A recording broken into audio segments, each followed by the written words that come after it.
ఎండాకాలంలో వచ్చే అమ్మాయిలు, చలికాలంలో వచ్చే అమ్మాయిలు, వర్షాకాలంలో వచ్చే అమ్మాయిలు నమ్మకూడదు రోయ్. మరి శీతాకాలం వచ్చే అమ్మాయిలు నమ్మొచ్చురా. అవును, మన ఆడిషన్కి వెళ్ళావు కదా, ఏమన్నారు వాళ్ళు? ఏమంటారు సార్, ఏదో తీశారు, ఏదో చేశారు, మళ్ళీ పిలుస్తా అన్నారు, ఇప్పుడు దాకా పిల్లలేదు.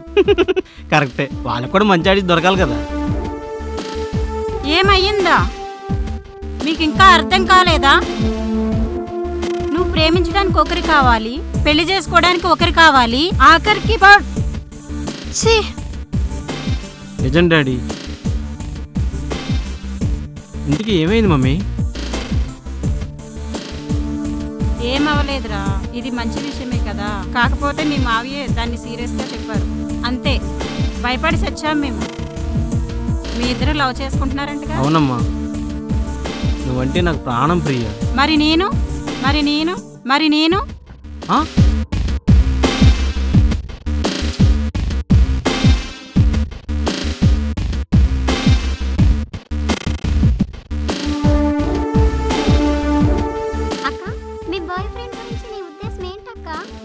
నా బాయ్ ఫ్రెండ్ సూపర్.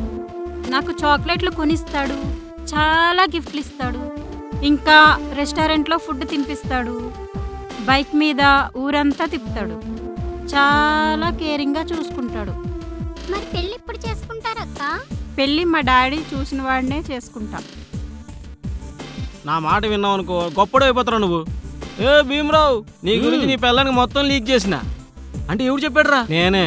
అబ్బా నీ అబ్బా, నీకు మంది పోయలేదని లేని పోనీ చెప్తా. ఏమే, అది కాదు నేను చెప్పేది విను.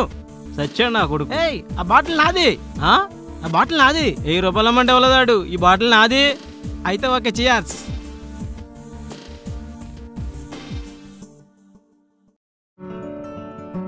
ఒరే ఆనందరావు, నువ్వేం చేస్తావు నాకు తెలీదు. నా కొడుకు అర్జెంట్ నుంచి పారిపోవాలి.